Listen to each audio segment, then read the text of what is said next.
Subscribe करें श्री चिन्मयानंद बापू जी के YouTube channel को और हमारे वीडियोस को सबसे पहले देखने के लिए बेल आइकॉन को दबाना न भूलें।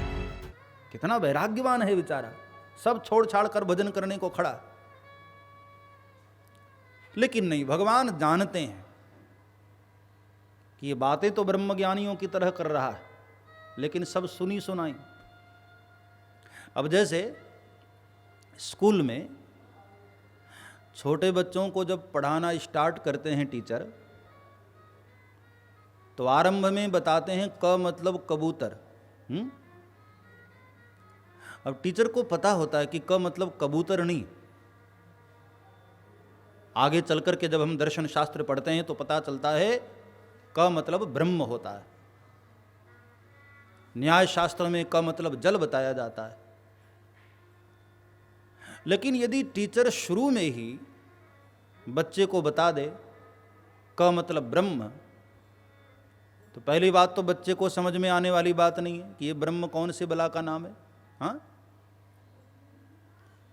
इसलिए चित्र दिखा करके जो बच्चे को समझ में आ जाए, टीचर उस भाषा में बात करते हैं, उस भाषा में उसको बताते हैं। और मान लो कोई बालक किसी बड़े बच्चे से सुन लिया हो कि क मतलब ब्रह्म होता है, और वो परीक्षा में, पहली क्लास की परीक्षा में लिख दे क मतलब कबूतर नहीं ब्रह्म, तो पास होगा? फेल होगा, क्योंकि उस क्लास में क मतलब कबूतर ही होगा, ब्रह्म नहीं होगा। दूसरी बात, कोई योगी जी ध्यान करने बैठे हो, हाँ, प्राणायाम करके ध्यानस्थ हो जाएं और मन शांत हो जाए, और उन्हीं की नकल करता हुआ कोई बालक उनके सामने बैठ जाए उसी तरह ध्यान लगाकर पद्मासन से, और कहे कि लो जी मेरा भी मन शांत हो गया, ये संभव है? नकल नकल होती है। भगवान जानते हैं कि ये सुग्रीव जो बातें कर रहे हैं ना, इनकी बातों में सत्यता नहीं। इसलिए भगवान ने कहा कि मित्र, अच्छी बात है, आपके मन में ऐसे ख्याल आए, अच्छा है, लेकिन मेरी भी तो सुन लो। देत लेत मन शंक न धरई। अरे मित्र, लेने देने में कोई शंका नहीं करनी चाहिए, कोई बुरी बात नहीं। आपको जो मांगना है मेरे से मांगो, मैं भी तो मांग रहा हूं ना, आपसे मित्रता मैंने की है। भगवान खुद बोले कि मैं भी तुम्हारे साथ मित्रता किया ना तो स्वार्थ से किया, बदले में कोई कामना लेकर किया। मुझे भी चाहिए कि तुम मेरी सहायता करो, मेरी पत्नी का जो हरण हो गया है उसकी खोज करवाओ, तुम भी मुझसे मांगो। भगवान चाहते तो बड़े खुश हो जाते कि आह क्या तत्वज्ञानियों की बातें कर रहा है, लेकिन नहीं, भगवान खुश नहीं हुए, बल्कि भगवान सुग्रीव को ये बोले कि जो भी मांगना हो मांगो, कोई मन में शंका नहीं होनी चाहिए। श्री हनुमान जी महाराज भी यही कहते हैं कि भाई जिसको जो चाहिए संकोच मत करो, खुलकर मांगो। उपनिषद की एक बड़ी प्यारी कथा है। किसी ने, नारद जी ने एक बार हनुमान जी को पूछा कि भगवान राम के दरबार में मांगने वाले बहुत आते हैं, तो आपको कैसा लगता है? हनुमान जी ने कहा, सच बताऊं नारद जी, मुझे बड़ा बुरा लगता है। कोई भगवान राम को आकर परेशान करता है, महाराज धन दे दो, शांति दे दो, ये दे दो, ये दे दो, मुझे बड़ा बुरा लगता है। तो आप क्या करते हैं?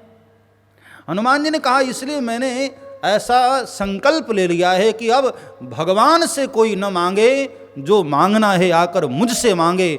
देने लेने वाला विभाग मैंने अपने पास ले लिया है, जिसको जो चाहिए।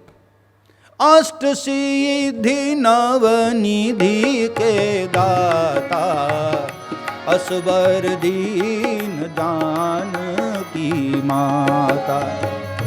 अष्ट सिद्धि नवनिधि के दाता, असबर दीन जानकी माता।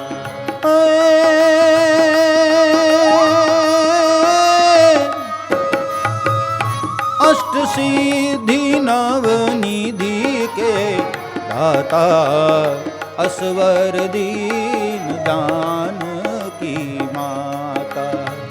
अष्ट सिद्धि निधि के दाता असवर दीन जानकी माता। हे अष्ट सिद्धि नवनिधि के दाता अष्ट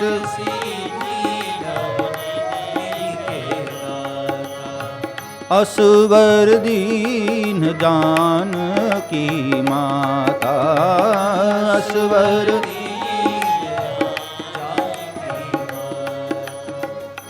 आठों सिद्धियों के नौ निधियों के हनुमान जी दाता हैं। इसलिए भाई मांगना कोई बुरी बात नहीं। हाँ, मन में कोई सकाम भक्ति की चेष्टा हो तब भी आप कर सकते, बल्कि भगवान ने सकाम को और आदर दिया है।